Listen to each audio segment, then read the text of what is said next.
What's up mga kababayan? Normal day dito sa Poland at makikita nyo maberde na yung kapaligiran. So magandang umaga, madam. Magandang umaga.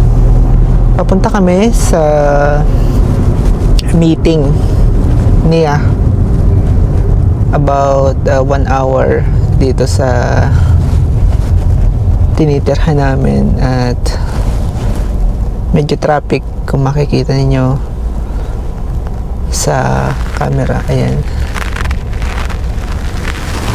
Then sa tingin ko ulan ngayon pagkalipas ng 6 na taon na paninirahan dito sa Poland. Si Kabayang Adrian ay nakaka-experience ng mga bagay na hindi ko na-experience sa Pilipinas. Kasi may mga bagay akong hindi talaga kayang gawin sa Pilipinas na nagagawa ko dito sa Poland sa 6 na taon na pagtsatsaga at pag-accept ng mga pangyayari sa bawat araw ng paninirahan ko dito, at saksi yung iba nating mga kababayan na nakakapanood sa aking iba't ibang channel.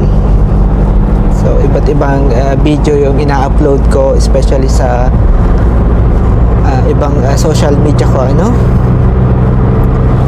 So anyway, so makikita nyo yung kapaligiran dito sa Tri-City, Poland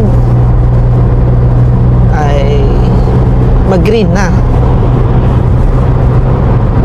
At ipapakita ko sa inyo mamaya yung lugar kung saan ako nagtatrabaho ng 3 taon na. So sabi ko nga, hindi ko naman akalain na i-experience ko yung mga bagay na hindi ko inaakala sa aking buhay. Siyempre sa tulong na rin ng aking boss. So yan yung boss ko, busy, diba? At sa tulong na rin ng mga nakakatrabaho ko before, So dito sa Poland, mga kababayan, ay may experience nyo yung buhay mayaman kapag nagtiyaga kayo sa trabaho at nirespeto nyo yung paniniwala at culture ng Polish or ng local people dito. So makikita nyo naman, diba, na hindi ganun ka-traffic. So nandito kami sa highway at nais ko lang ipakita sa inyo yung sitwasyon dito. At ito yung normal day dito sa Poland. Ulit-ulit lang yung routine ko sa bawat araw na papasok ako ng trabaho, sa bawat araw na pupunta ako sa ibang syudad, or sa bawat araw na gagala ako at magre-relax, So marami na ring mga Pilipino dito na nakakapangasawa ng local people, especially yung mga kababaihan, na nakikita ko sila dito. Syempre na-inspired tayo at yun yung kwento ng buhay nila dito sa Poland. Kaya yung mga kababayan ko na nandito na sa Poland at yung mga nangangarap pa lang, so gawin niyo yung mga bagay na hindi niyo nagawa noong mga panahon na nasa Pilipinas kayo, nasa Middle East. So dito sa Poland ay marunong lang kayong gumespeto, ay magiging successful kayo. At yan yung laging tinuturo sa akin ni boss, na hanggang sa ngayon ay napapakinabangan ko at ina-apply ko sa aking sarili. para naman doon sa mga hanggang sa ngayon ay naghihintay pa rin ng kanilang apply or ng visa.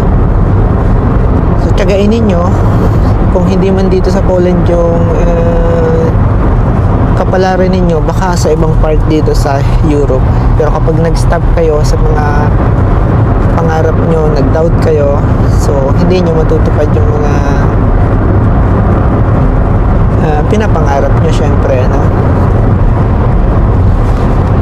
At dito sa Poland, kapag nagkaroon kayo ng pamilya or tumagal kayo, naging residente, maraming mga benepisyo na maaari nyong mapakinabangan ng magiging anak nyo. At ako yung magpapatunay yan kasi nga meron akong karelasyon na local people, ano, kaya nasasabi ko sa inyo yan. At siya rin yung nagkukwento sa akin, siya din yung nagbibigay sa akin ng ideas, kaya ako naibabahagi dito sa video na to. So hindi man ito para magmayabang or mahili sa inyo, ano. So yung mga bagay na binabahagi ko sa inyo ay yan ay binabahagi sa akin ng aking karelasyong local people dito, mga kababayan. At subaybayan ninyo yung mga kwento ng buhay ko dito, at for sure magkakaroon kayo ng idea, magkakaroon kayo ng inspirasyon kahit paano kung paano ako naging hindi man successful, hindi ko pa masabing fully successful, kasi hanggang sa ngayon ay nangangarap pa rin ako na itaguyod yung aking sarili at baka sakali na baka kaya ko pa, ano, na i-improve yung mga bagay na gusto ko pang gawin para sa sarili ko. Alam niyo naman, bata pa naman ako at hindi pa naman dito magtatapos yung aking pangarap. So kahit na alam niyo naman na kahit na matanda na tayo ay nangangarap pa rin tayong ma-achieve yung mga bagay na gusto nating gawin sa ating buhay, di ba? So dito sa Poland, sabi ko nga sa inyo, ay marami akong mga na-experience na nakakapagbigay motivation sa aking sarili at nakakapagbigay ginhawa sa aking sarili, ano.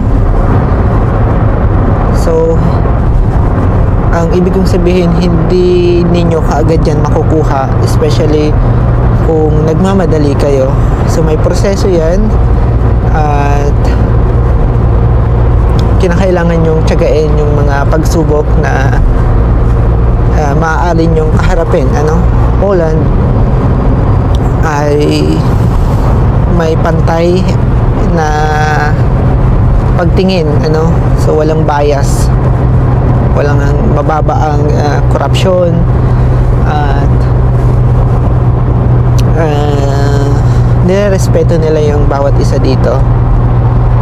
So kaya yung mga kababayan kong nandito sa Poland, unawain ninyo na nandito kayo sa Poland, wala kayo sa Pilipinas para gawin yung mga bagay na pang-api ninyo sa kapwa natin Pilipino dito sa Poland, ano.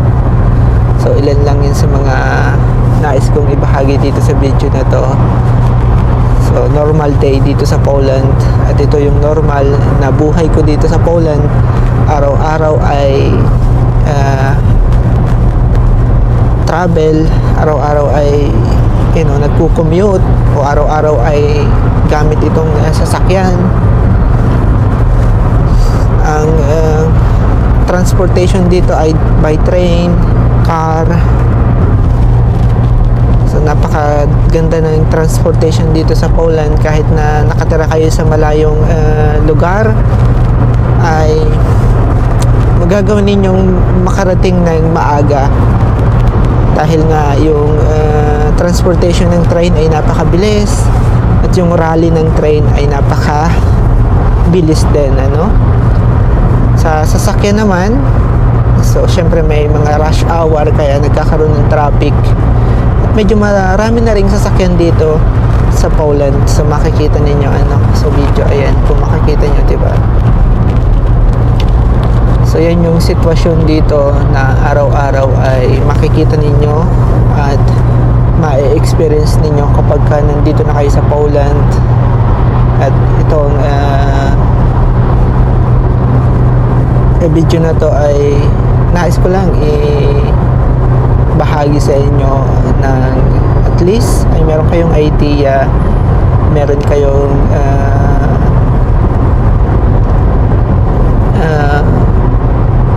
ano ba sa tawag yan, motivation, sabihin na natin motivation, dahil yung iba ay namomotivate, yung iba ay naiinggit, yung iba ay na-inspired kung paano natin nagagawa yung mga bagay na tanging local people lang yung nakakagawa. So sabi ko naman sa inyo na magtiyaga kayo, malay nyo pagdating ng araw ay may makilala rin kayong local na tutulong sa inyo at magkakaroon kayo ng maraming ideas. At depende pa rin yan sa nakilala nyong local, kasi merong local na taga-probinsya at medyo mahiyain, merong local na taga-syudad at maraming idea pagdating sa kanilang bansa, kaya doon sa mga nangangarap na magkaroon ng local na karelasyon, so depende pa rin yan mga kababayan, kasi dito sa Poland ay dating nahahati sila ng mga paniniwala, so ayan yung sitwasyon mga kababayan sa nakikita ninyo dito sa video, diba? So nais ko lang namang ipakita, ibahagi sa inyo ito yung nararanasan ko araw-araw na pagtatrabaho or papasok ng trabaho, dahil dito ako dumadaan araw-araw kapag papasok ako sa trabaho at pauwi. So ito ay isang magandang motivation ninyo para dun sa mga nagnanais palang pumunta dito at nagnanais palang maging residente dito sa Poland, So ito ay hindi para ipagmayabang, once again mga kababayan, ito ay para ipakita sa inyo yung sitwasyon ng buhay dito, yung normal days na nararanasan ko sa Pilipinas ay tanging mayayaman lamang yung nakaka-experience, pero dito sa Poland kapag nagkaroon kayo ng kakilalang local people, so maaari ninyong maranasan yung mga ganitong pangyayari,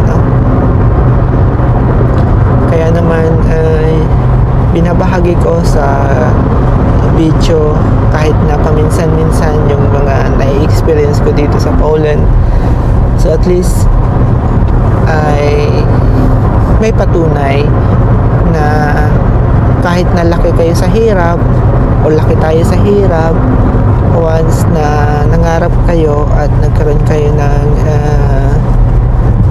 tamang direksyon, ay maaari ninyong maranasan yung mga ganitong bagay.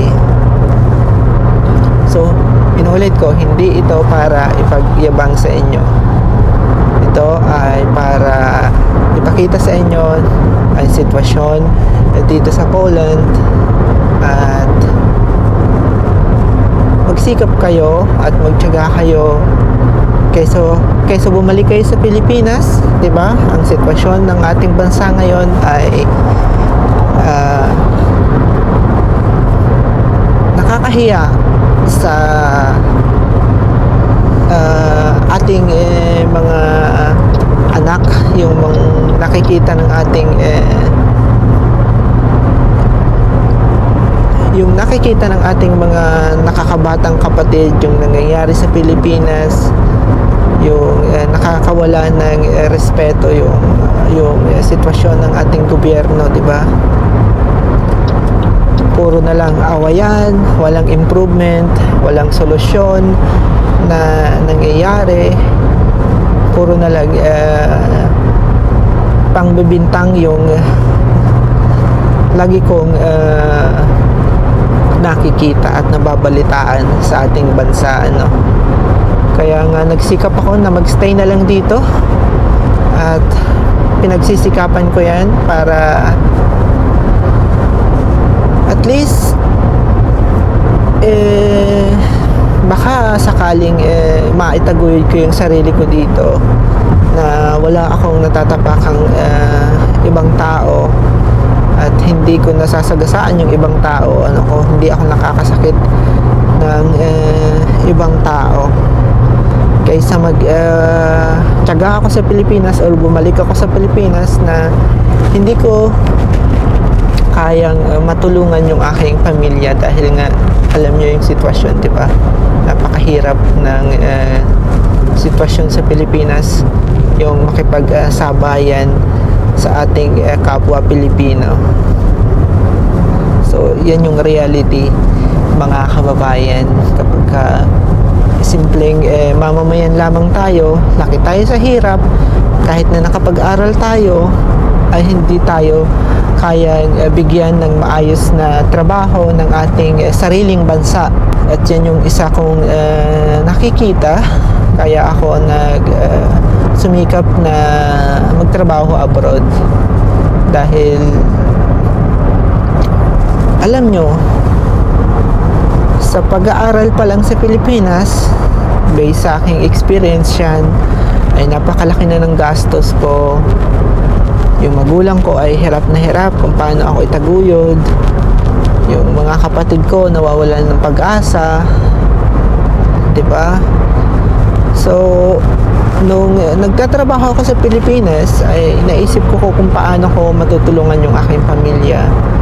Kahit maibalik man lang yung tulong ng aking tatay, ng aking ibang mga kapatid sa pang-tuition fee.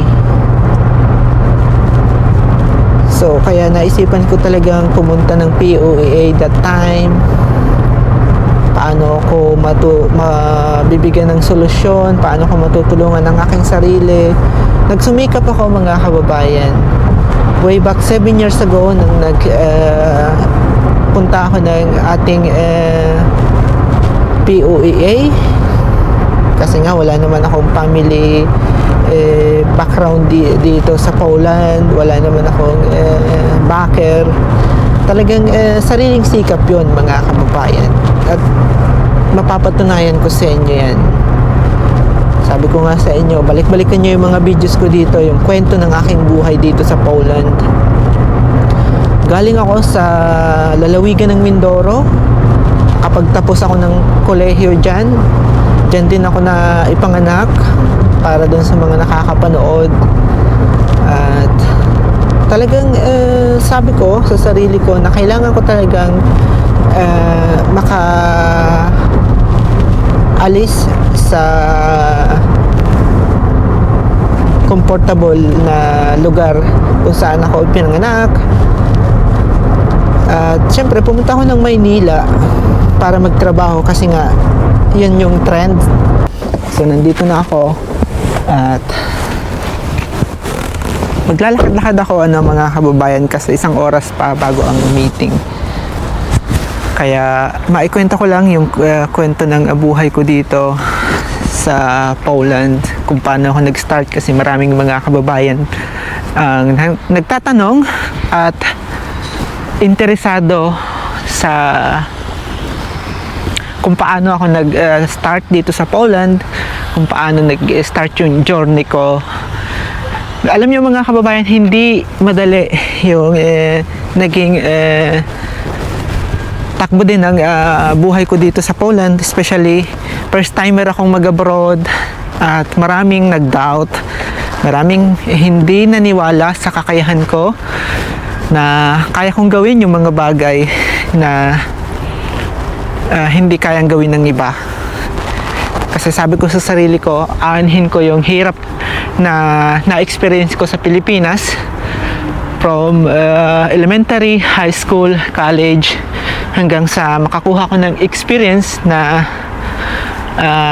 short experience sa Pilipinas sa pagtatrabaho.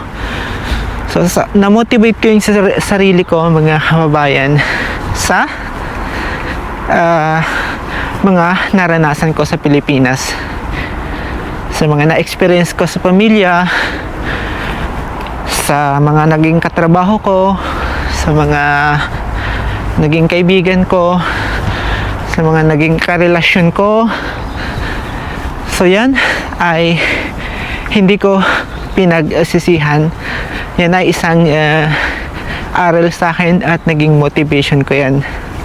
So sabi ko nga sa inyo, kaya ako nagtiyaga dito rin sa Poland, kasi dito ko na-experience at nahanap yung aluwan ng sitwasyon para sa sarili ko at para matugunan yung kaunting pangangailangan ng aking nanay, tatay at mga kapatid. At unang-una, syempre, matugunan yung pangangailangan ng aking sarili. So hindi man ganun kadali yung umpisa, at least makikita ninyo na hindi ako nagsisinungaling sa aking mga video. So kung napapanood ng pamilya ko to, alam nila yung kwento ng aking buhay from the start. Alam nila yan. So hindi ako pwedeng mag-yabang-yabangan, hindi ako pwedeng magbida-bidahan, dahil galing lang naman ako sa hirap ng buhay at nakapag-aral, nagsikap, kaya nakikita nyo yung mga bagay na nakakamit ko na ngayon dahil sa pagsisikap at pagtsatsaga ko. Samahan nyo rin ang dasal at paniniwala sa Diyos, kasi kung hindi kayo naniniwala at puro lang kayo lakas ng loob na kaya ninyo, at talino, syempre samahan ninyo ng talino, kasi yan yung isang paraan then kaya ako nagagawa yung mga bagay na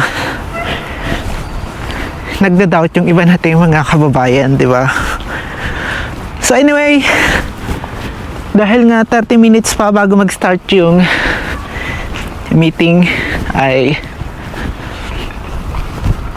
maglalakad-lakad muna ako dito sa Gdansk, kung saan ako nagtatrabaho.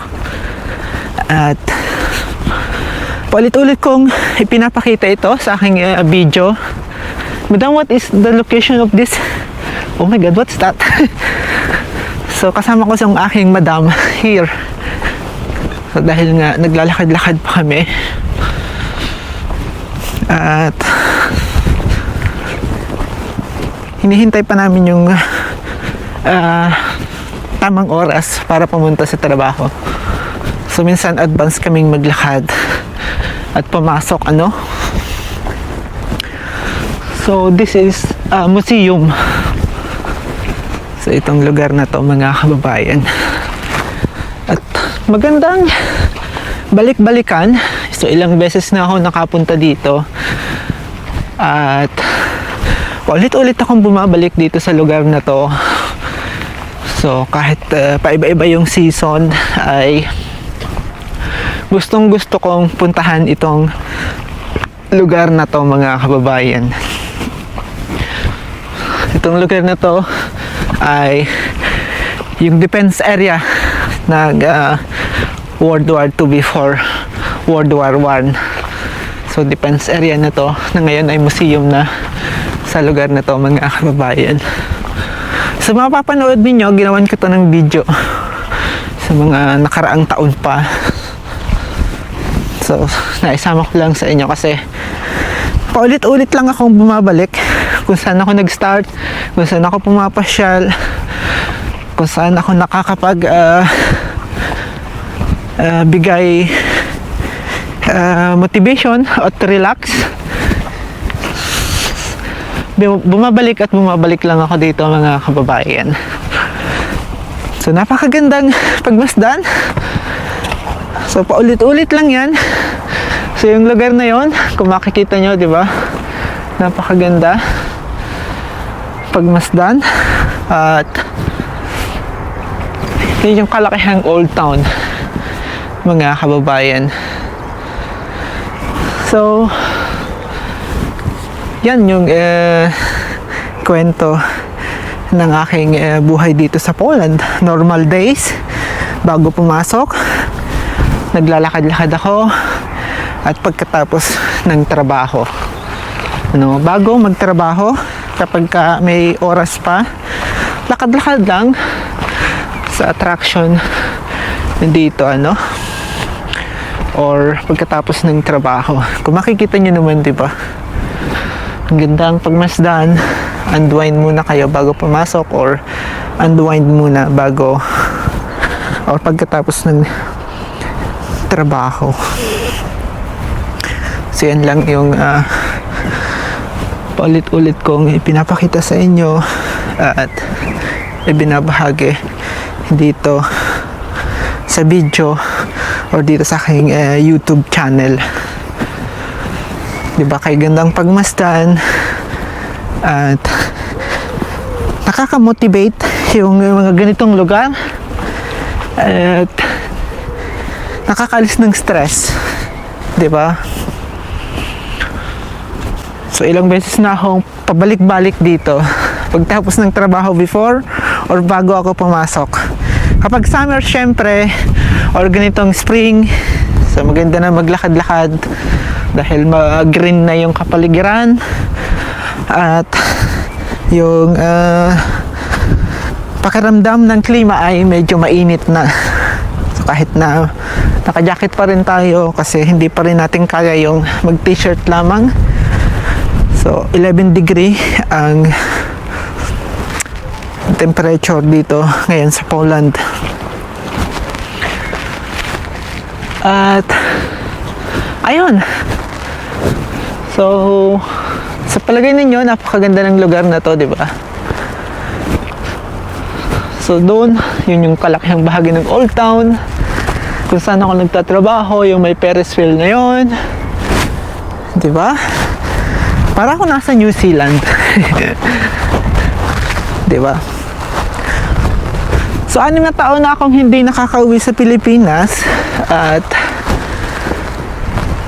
nakakamiss yung mga bagay na ginawa ko sa Pilipinas at nagagawa ko sa Pilipinas, So hindi man ganun kadali yung adjustment ko dito sa Poland, pero kinakailangan kong makasurvive.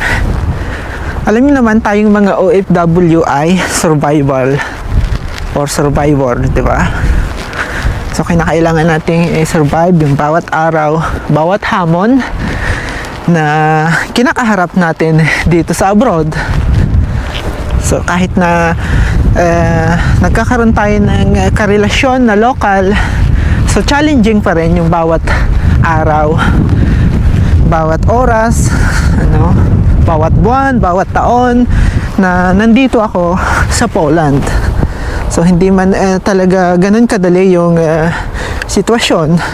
So hindi ko naman sasabihin sa inyo na napakadali. Ayaw kong sabihin na napakadali. So alam niyo na may mga pamilya dito at may mga sariling pamilya na dito sa Poland. So alam nila yan at kahit na pagsubok yung palaging kinakaharap ng mga may pamilya ditong OFW.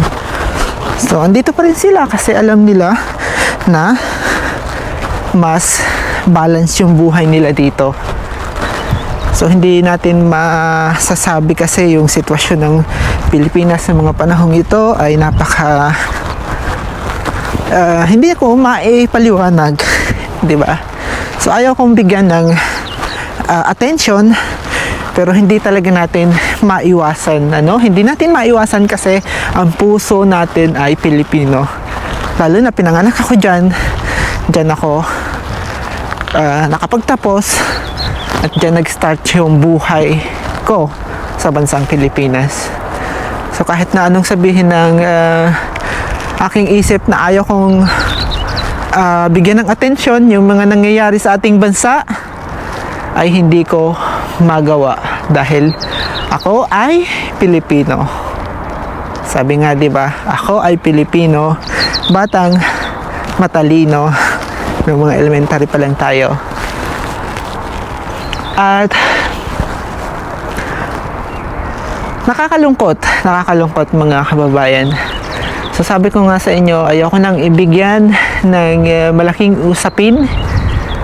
At mag-focus na lang ako kung ano yung mga natatamasa ko sa mga panahong ito kasi umiidad na rin ako, ano. Umiidad tayo, nagkakaroon tayo ng mga problema na kinakailangan nating bigyan ng solusyon or solusyonan. So kapag ka na-stress nga ako dito sa Poland, ganito lang yung ginagawa ko, nag-unwind ako, naglalakad-lakad ako para at least may solusyon yung problema sa aking kaisipan.